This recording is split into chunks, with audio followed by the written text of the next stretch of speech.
Okay. So,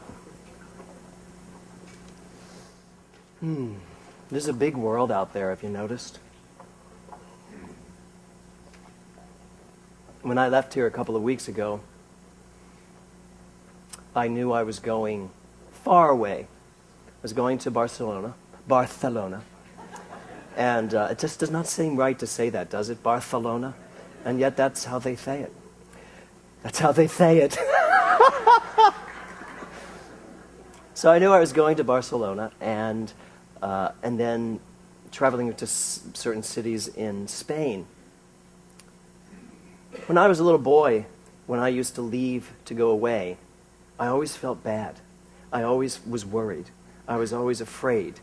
I always felt like I was going to be too far from home. Anybody else have that feeling? So it's very interesting where I get to in life now, because I don't feel that way anymore. And as I made my way to Barcelona, and we were there, we had a couple days there first, and as I sat on the beach in Barcelona, I started to realize how small the world was feeling to me. Not big, not expansive, that the world was starting to feel smaller. That it didn't matter how far I went, I felt like I hadn't gone very far. That wherever I got to felt like home. The people all felt like the same people. They just had different faces and spoke a little differently. And yet I could see the same people everywhere I went. So I had this feeling that my world, my life, was getting smaller. Not bigger, but smaller. And about 3 days into the trip, all of the newspapers, the headline was, the Higgs boson revealed. And this is one of the quotes. It said, "Particle physics reveals the God particle and unlocks the workings of the universe."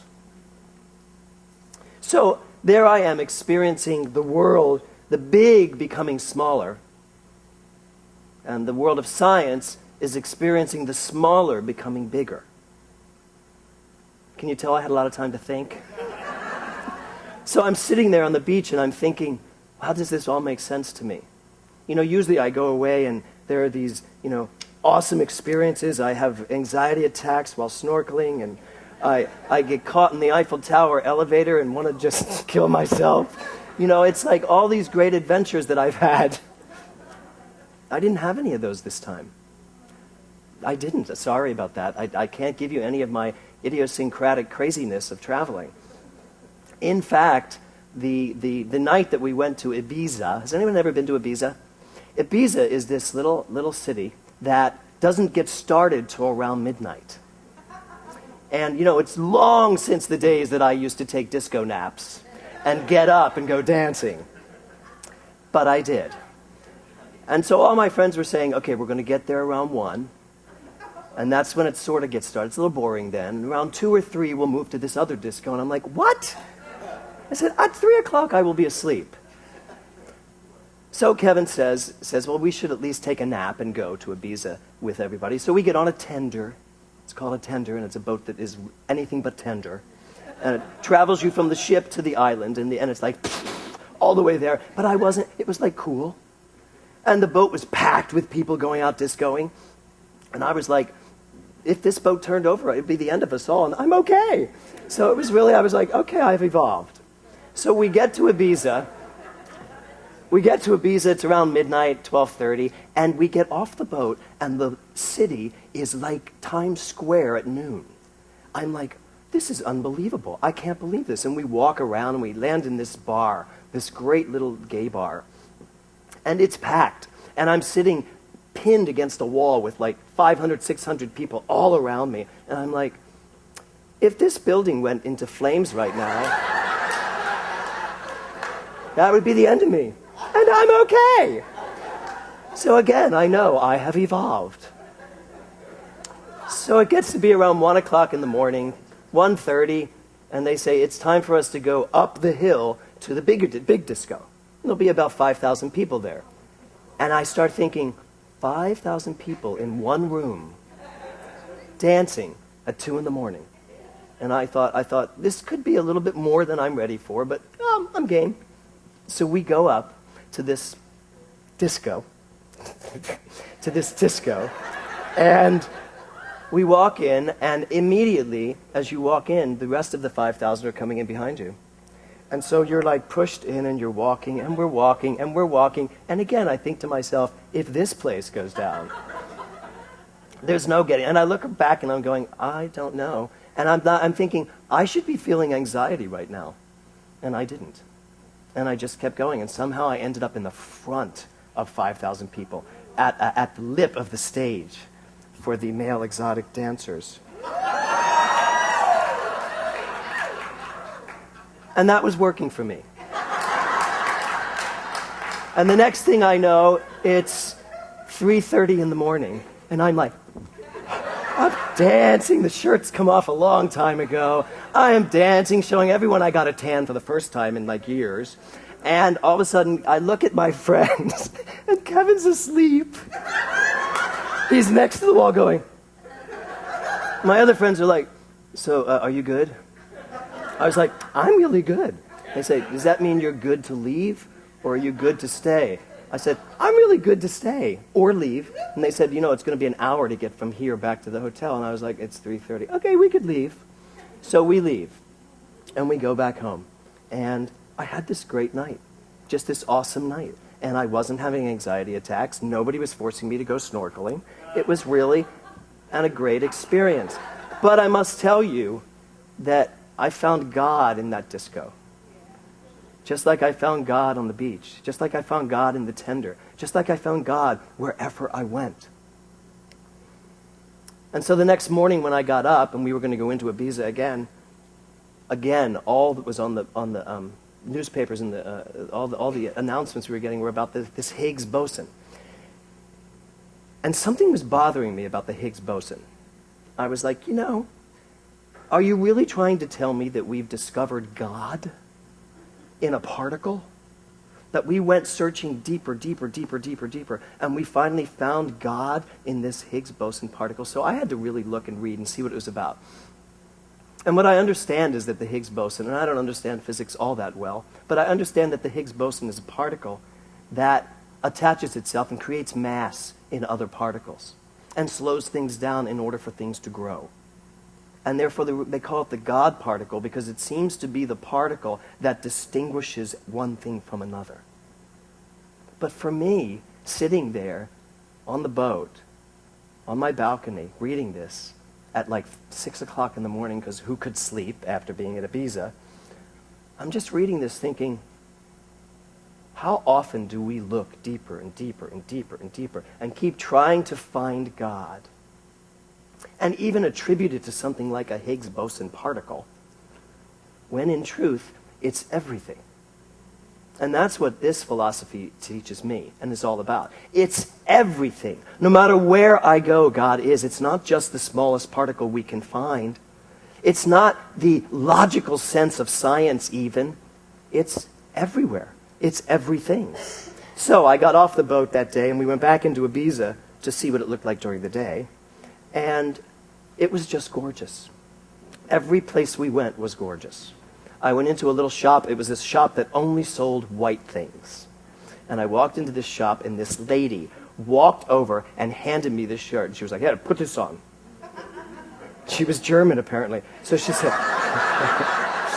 she said, "Put this on." So I put it on. And I was like, wow, this like really fits me. This really works. And I looked at her and I said, you know what? I'm going to buy this, and I'm going to wear this when I go to church on Sunday. And she goes, "Oh, you go to church?" I was like, "Yes, gay people go to church." And I said, "Yeah." I said, "Actually, I'm the minister on the ship." And she just gave me this look. She was like... So I did, and I kept to my word, although I will tell you this morning I got up and I put on my other shirt. And Kevin said, "Isn't there a little lady in Ibiza who thinks you're wearing another shirt today?" And I said, "Fine, I'll put it on." Because Alex always tells me, please don't wear white for the camera. But I got to tell you, I feel like I put it on this morning, and I just was like, I felt like I was putting the world on me. I felt like I was putting on a proof that God is everywhere and God exists everywhere. And we did have one incident while we were on the cruise, and that was that they turned our ship away in Morocco. And Morocco government decided that they did not want 2,000 gay men approaching their port because we were gay. And you have not lived till you're on a ship with 2,000 gay men being turned away from the place where Ingrid Bergman and Humphrey Bogart created Casablanca. There were costumes that were going to go unused. Because, of course, there were guys already ready to be dressed up as Ingrid Bergman. Because we saw them on the opening night party. And they were like, we're wearing this to Casablanca. And I'm like, that's exactly why they're not letting us in the port. So people were a little bit upset about this. But I wasn't. I really wasn't. And a lot of people came to me to talk to me about it. One of my functions on the ship is to be a counselor. And I don't really have a lot of counseling to do on that ship unless someone's having a problem. And people did have problems during this cruise. And one of them was feeling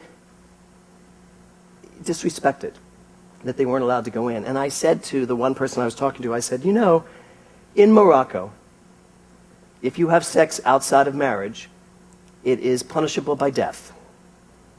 So don't take it personally.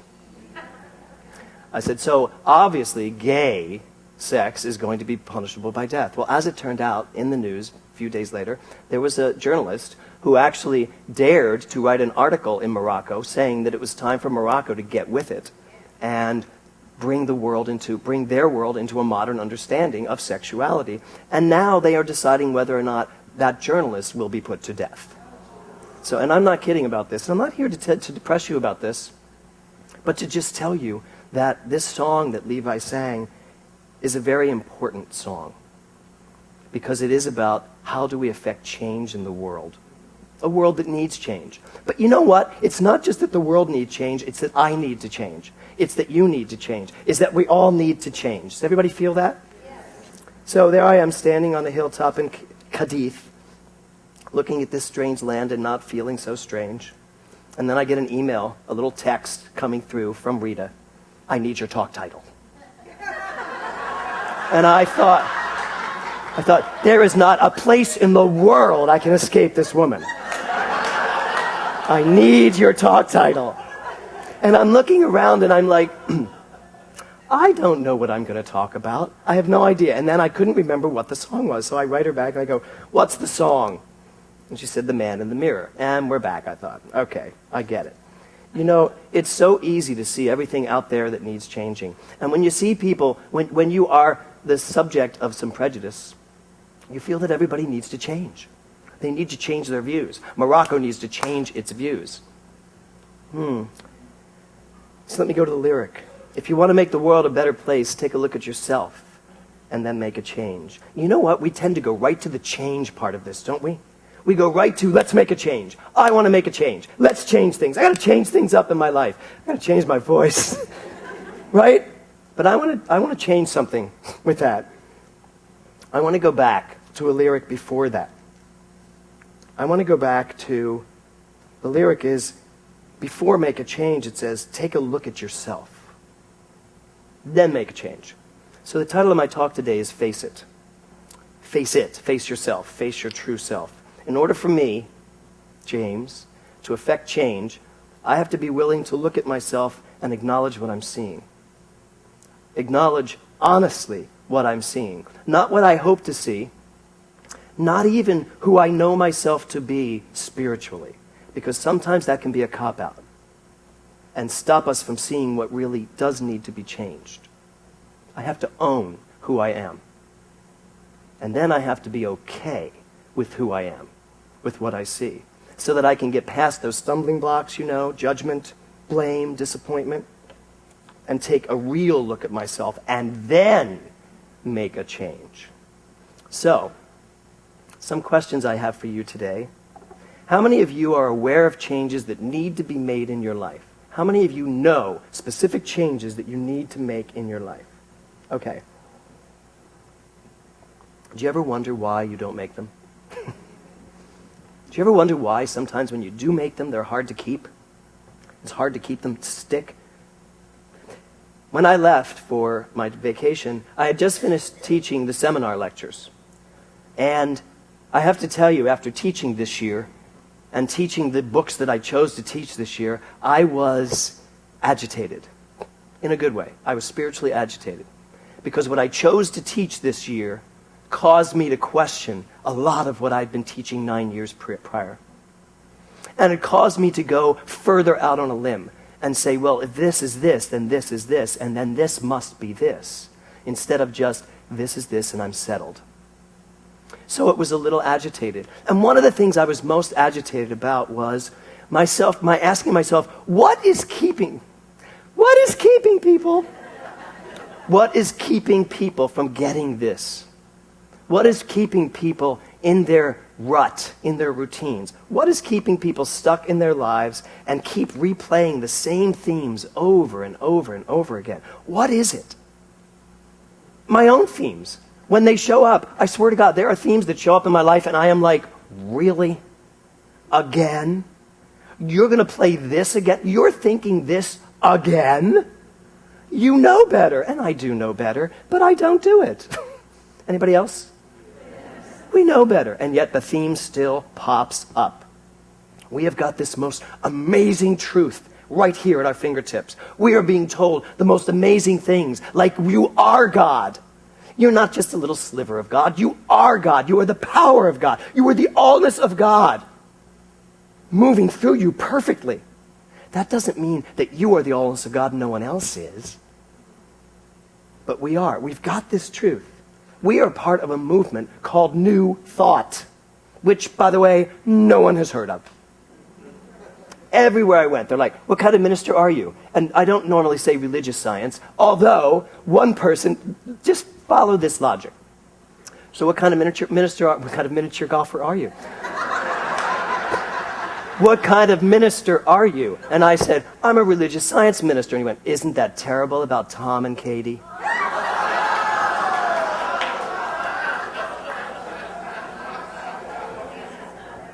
I got the jump. I said, no, I'm not a Scientologist. He's like, yeah, but isn't that terrible about Tom and Katie? Because that's, of course, the more interesting conversation. So I always say I'm a New Thought minister, and 99.9% of the time it's like, oh, I've never heard of that. And it just blows my mind. And one person, I told them exactly what it was, because they were like, well, what is New Thought? And I explained what it was, and they said, well, isn't that what Jesus taught? I was like, yes. He's like, then why is it called New Thought?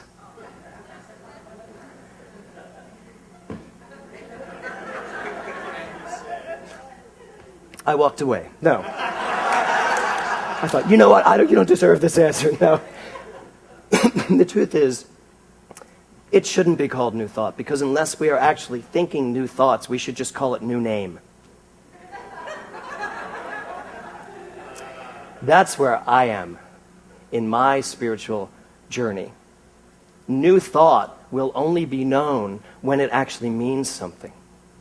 When it actually is a new thought, and not just regurgitated old thought.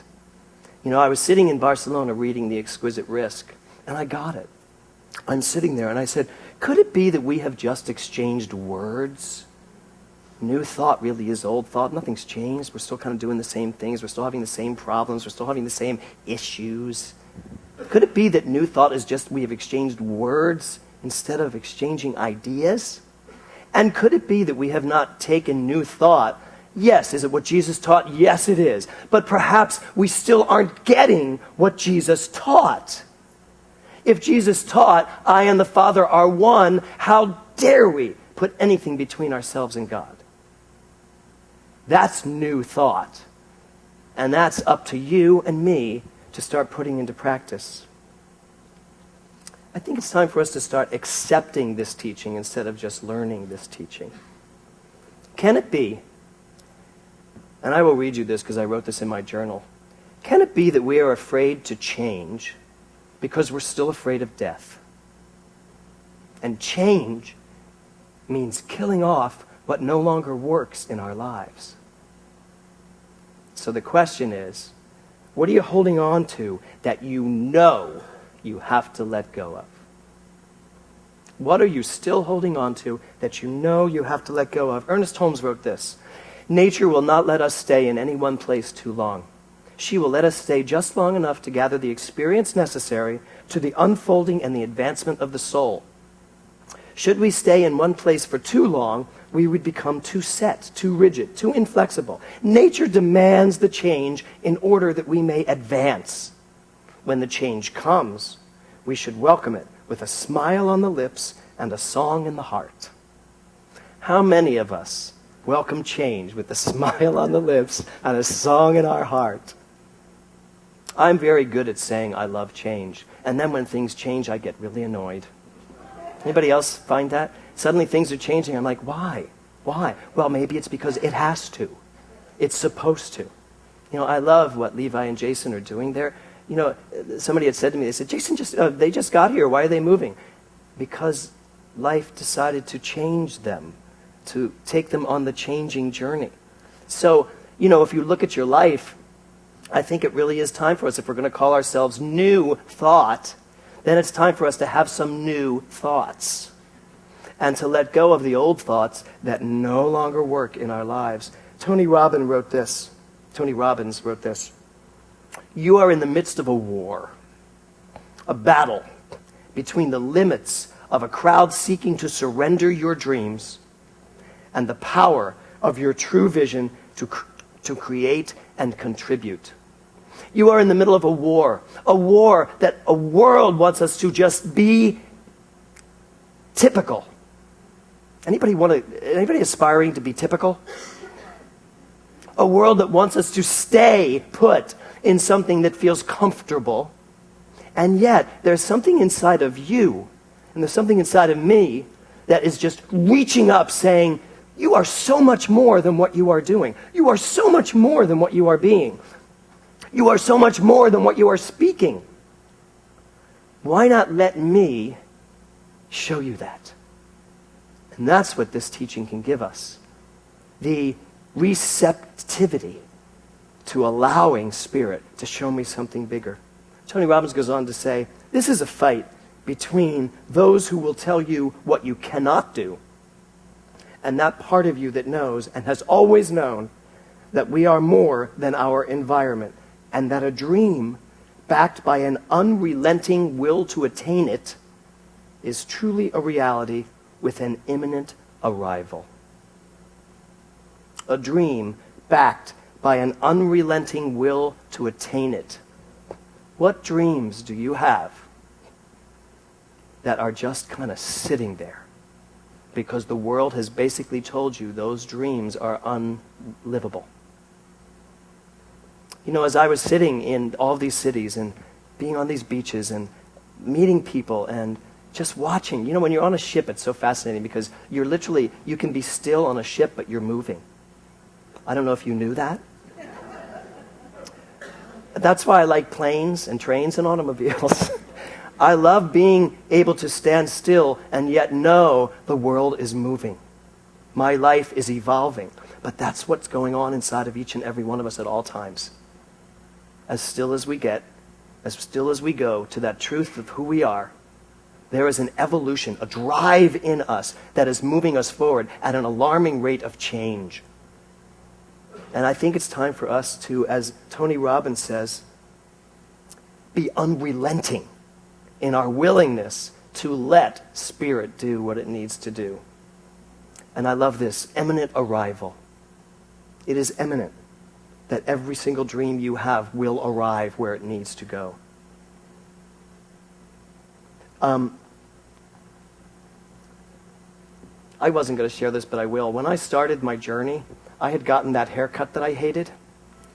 And I got to Barcelona, and every time I caught an image of myself, I was just angry. Really. And I was like, I was more angry at the fact that I was shallow enough to be angry at a haircut. I was like, am I going to, and I literally, and I'm telling you this for a reason, which I will eventually get to.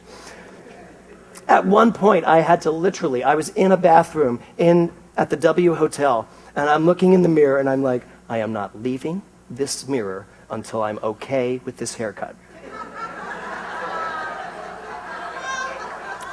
And the first thing that went through my mind was, you're going to have to tell people at church this. And I went, I will not. But I did, because I felt that it was important to tell you that facing myself in that mirror, talk about this song, you know, I'm talking to the man in the mirror. You are literally worried about a haircut. I wasn't aware we would be turned away from Morocco in a few days. I wasn't aware of all the things I would see on the streets around me, like Michael Jackson wrote in this beautiful song, that when you travel the world, you actually are going to have to look at the world and see what's going on all around you and recognize your place in that. What really was funny was, I did stand in that mirror until I was okay with my haircut.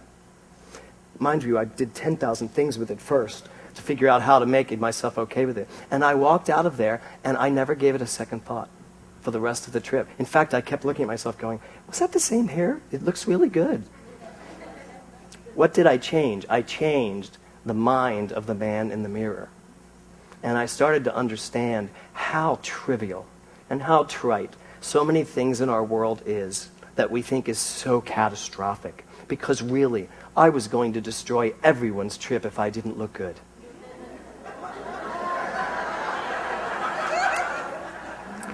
There's an adjustment that needs to be made, clearly. So I'm here to tell you that Levi has brought us a beautiful gift today, which is this song. Are you going to be okay with looking at yourself in the mirror and seeing what you truly see? Seeing what's really there, seeing what you've really created up to this moment in time, with no fear. Just saying, okay, this is who I am right now. None of the bull crap of like, no, I'm perfect, whole, and complete, except you're miserable. Or I'm perfect, whole, and complete, except I don't seem to be able to make any money in this world. I'm perfect, whole, and complete, except that I can't find love. I'm perfect, whole, and complete, except that I have all these illnesses. It is time. If we really want to be new thought, it's time for us to start thinking new thoughts. And I think a new thought is truth. A new thought would be a truthful thought. To literally look at what's there. Not be afraid to actually say, this is who I am. This is what I've done with my life. This is what I've accomplished or not accomplished. Ernest Holmes says, God is changeless. Change is what is always going on within the changeless. I like the idea that I'm changeless. I love the idea that there is a place in me and a place in you, that when you are in your place and I am in my place, we are in that namaste place of oneness. I like that that's changeless and it never changes. But I also love the idea that within that changeless reality is this multiplicity of change. It starts with us letting go. We have to first let go and let the change take place. We have to let go of whatever we're still holding on to. And I know that you know what that is. I know that each and every one of us knows exactly what it is that we have to let go of. I think each one of us knows what changes need to take place in order for us to get clearer about who we are. It's not that we don't know. It's that we do know. So, what will it be? Will we continue just giving voice to words like new thought? Or will we be willing to have a new thought? And have the courage to change what needs to be changed in order to start living this new thought, not just speaking the words. I've had a great vacation. And I am more positive than ever that I am standing in the right shoes, at the right time, in the right movement, surrounded by the right people, to make what I know is this amazing journey together. But it starts with the man in the mirror. Namaste.